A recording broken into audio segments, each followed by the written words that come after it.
কথায় আছে, আমার এ ঘর ভাঙিল যেজন আমি বাদী তাহার ঘর। দর্শক, ঠিক এই উক্তির বাস্তব প্র্যাকটিক্যাল প্রমাণ করে দিল জামাত ইসলাম। দর্শক, আপনারা জানেন যে এনসিপির নেতা নাসির উদ্দিন পাটোয়ারি বেশ কিছুদিন কিন্তু জামাত ইসলামের বিরুদ্ধে লেগে আছে। শুধু জামাত ইসলাম না, তারা সকল দলের বিরুদ্ধে লেগে আছে। তো সকল দলের বিরুদ্ধে যেখানে লেগে আছে সেখানে জামাত ইসলাম আর অন্যান্য দল তো আর এক না। সাধারণত বিএনপির বিরুদ্ধে তারা লেগে আছে, তারা জামাতের বিরুদ্ধে কথা বলে।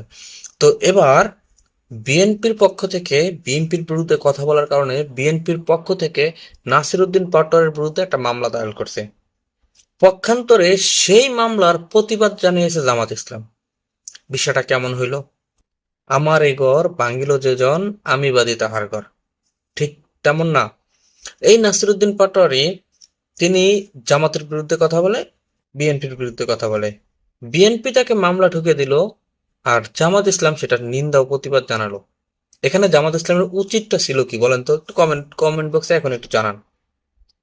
জামাত ইসলামের উচিত ছিল না যে বিএনপির সাথে জামাতও তাকে আরেকটা মামলা ঠুকে দেব?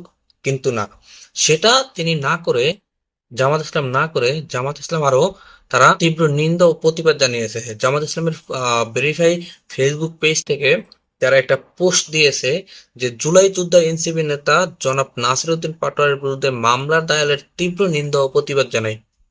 একটি রাজনৈতিক দলের জনৈক নেতা জুলাই যোদ্ধা এবং এনসিপির মুখপাত্র সমন্বয়ক জনাব নাসির উদ্দিন পাটোয়ারির বিরুদ্ধে মামলা দায়ের করায় তার নিন্দা ও প্রতিবাদ জানিয়েছে জামাত ইসলামের সেক্রেটারি, নির্বাহী পরিষদের সদস্য এবং কেন্দ্রীয় প্রচার ও মিডিয়া বিভাগের সেক্রেটারি অ্যাডভোকেট মতিউর রহমান আকন্দ ৩ নভেম্বর প্রদত্ত এক বিবৃতিতে বলেন। এখানে বলছে কি, জনৈক একটি দলের নেতা। ঠিক আছে, তো জনৈক একটি দলের নেতা বলতে বুঝিয়েছে এনসিপি কে, যে এনসিপির নেতাকে বুঝিয়েছে। এনসিপি নেতা হয়তো বা তারা কেন মুখে আনে নাই তা জানি না।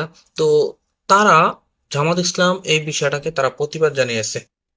কিন্তু ঠিক দেখবেন যে এই নাসির উদ্দিন পাটোয়ারি তিনি আগামীকালকে আবারও জামাতের বিরুদ্ধে কোনো না কোনো কথা বলবে। এটাই আসলে বাস্তব উদাহরণ হচ্ছে, আমার এ ঘর ভাঙিয়েছে যে জন আমি বাদী তাহার ঘর। দর্শক, জামাত ইসলামের এই উদারতাটাকে আপনি কিভাবে দেখছেন অবশ্যই কমেন্ট বক্সে জানিয়ে দেবেন। আজকের মতো ভিডিও এখানে শেষ করছি। দেখা হবে পরবর্তী অন্য কোনো ভিডিওতে। সেই পর্যন্ত ভালো থাকবেন, সুস্থ থাকবেন। আল্লাহ হাফেজ।